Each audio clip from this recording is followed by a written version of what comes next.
Gempa berkekuatan magnitudo 6,6 yang mengguncang wilayah Banten bukanlah ancaman sesungguhnya. Badan Meteorologi, Klimatologi, dan Geofisika mengingatkan adanya potensi gempa besar dari megatrust Selat Sunda. Gempa itu berpotensi magnitudo 8,7. BMKG mewanti-wanti mitigasi konkret harus segera dilakukan oleh pemerintah daerah setempat. Selain itu, masyarakat juga diminta waspada dan siaga sehingga tidak ada kegagapan menghadapi bencana gempa besar tersebut. Untuk membahasnya lebih dalam, kita sudah terhubung melalui sambungan Zoom dengan Koordinator Mitigasi Gempa Bumi dan Tsunami BMKG, Daryono. Selamat sore Pak Daryono. Selamat sore Mbak Nana. Oke, sebelum kita masuk ke dalam gempa besar megatrust 8,7, saya ingin tanya terlebih dahulu Pak Daryono, ini BMKG memprediksi gempa susulan di Banten akan terjadi hingga 2 pekan ke depan. Apakah kemudian potensi gempanya semakin membesar atau energinya akan semakin menurun Pak Daryono? Iya, kalau kita melihat monitoring terakhir ini terhadap gempa susulan, tampaknya memang sudah mengalami penurunan yang signifikan ya. Harapan kita beberapa hari ke depan susulan itu sudah berakhir. Kita syukuri Mbak, sehingga gempa susulan ini termasuk gempa yang memiliki karakteristik susulan yang tidak banyak. Dan ini harapan kita tidak akan stabil lagi Mbak. Oke, artinya tidak membahayakan begitu ya sampai 2 pekan ke depan bagi warga yang terdampak, karena kan di sana ada 1.000 rumah, ya, 1.000 rumah warga yang terdampak. Ada pesan dari tren gempa susulan yang terjadi ini menunjukkan ke depan tampaknya lebih baik. Oke, Pak Daryono, gempa magnitudo 6,6 yang kemarin mengguncang Banten, apakah termasuk salah satu megatrust Selat Sunda, Pak Daryono? Gempa yang terjadi kemarin di ujung kulon 6,6 itu berada di bawah zona megatrust, artinya di bawah bidang kontak antar lempeng.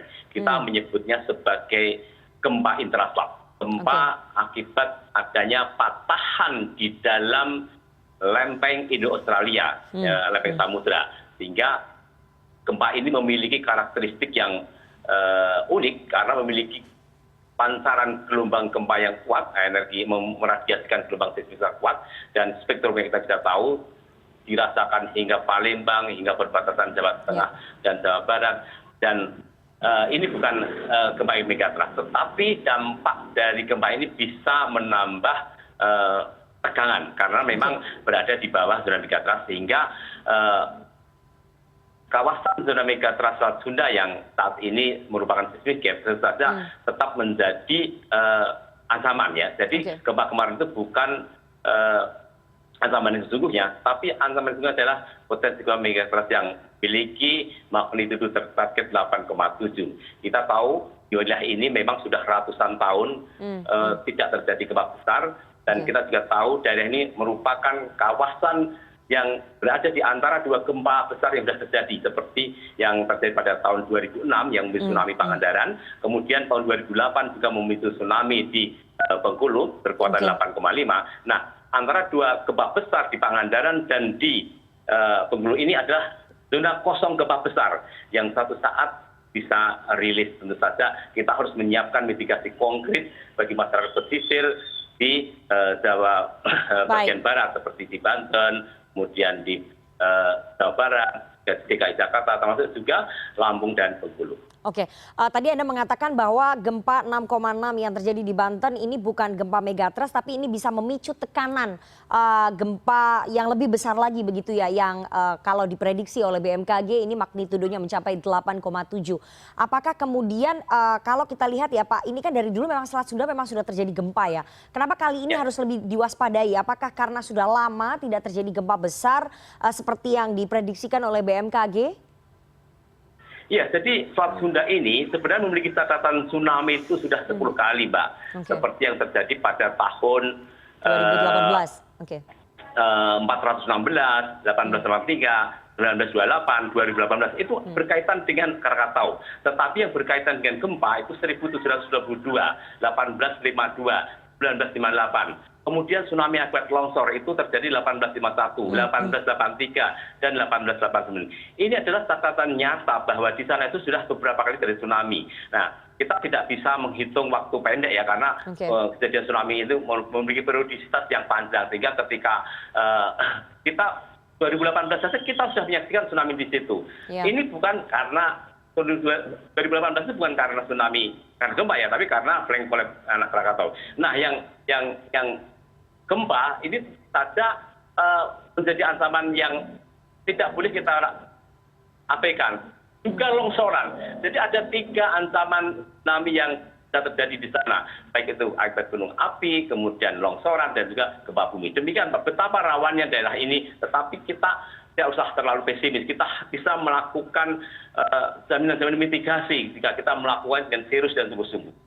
Oke, langkah mitigasinya konkret yang disarankan BMKG kepada Pemda untuk mengantisipasi ancaman 3 tadi yang tadi Anda katakan bahwa ada longsoran, kemudian 2 hal yang lainnya, ini apa? Supaya tidak terlihat ada kegagapan mitigasi saat gempa terjadi, Pak Daryono.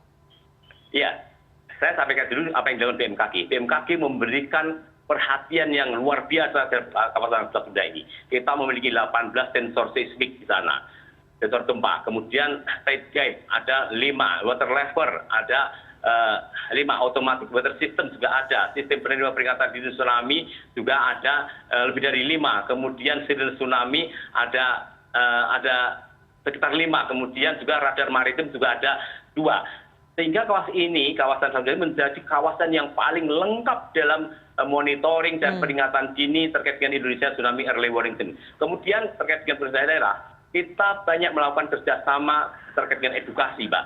Setelah lapangan gempa yang kita datang ke Lampung, kemudian juga ke berbagai kawasan di Pandeglang, dan kita agendakan ketemu dengan kawasan industri, pelaku pariwisata, dan kita gencarkan. Dan respon pemerintah daerah sana juga cukup baik, baik yang di Lampung, yang di Banten, baik kita merespon, dan ini yang akan kita bangun terus bagaimana masyarakat kita siap terkait dengan ancaman itu. Kita juga menyiapkan peta bahaya untuk jadikan rujukan mitigasi untuk membangun tata ruang yang berbasis risiko kepada tsunami. Kemudian kita mengecek jalur evakuasi, apakah pemerintah daerah sudah siapkan, kemudian rambu evakuasi, kemudian titik kumpul atau tempat evakuasi. Itu kita verifikasi betul dalam setelah lapangan gempa kita ini. Kalau tidak lengkap, kita sampaikan ke pemerintah daerah untuk diwujudkan. Dan kita melatih evakuasi mandiri, Mbak. Jadi begitu terjadi gempa kuat atau gempa yang tidak berpotensi berayun, itu adalah ciri-ciri gempa yang bisa berpotensi tsunami. Maka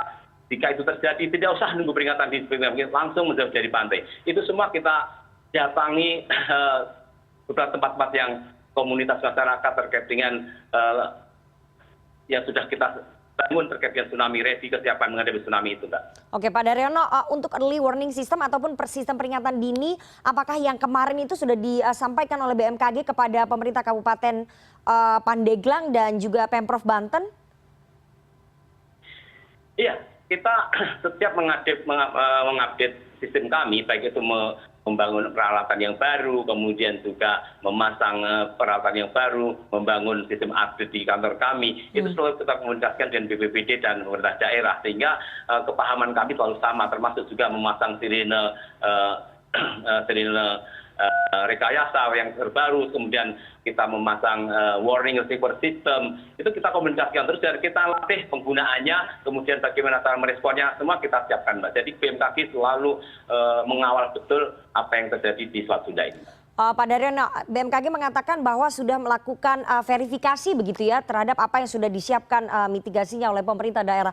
Saya ingin tanya berdasarkan hasil verifikasi dari BMKG, apakah kemudian di Pandeglang, di Lebak, di daerah Pemprov Banten itu sudah menyiapkan jalur-jalur evakuasi jika terjadi gempa ataupun tsunami? Karena 2018 itu kan sangat chaos terjadi ya, banyak sekali korbannya yang jatuh. Iya. Kejadian 2018 juga menjadi pemacu kita dan pemerintah daerah untuk semakin gencar. Kita memang mendapatkan beberapa tempat yang peralatannya perlu kita update. Kemudian juga rambu evakuasi yang sudah rusak sehingga kita sampaikan ke pemerintah daerah. Kemudian ada jalur yang sudah tidak bagus untuk harus diperbaiki supaya masyarakat bisa mudah mencapai tempat-tempat yang aman. Kita juga menyiapkan edukasi mitigasi di industri Cilegon, kemudian juga pariwisata. Kita semua pasang peralatan itu dan kita latih. Mereka juga sangat proaktif terhadap kegiatan yang kita tawarkan.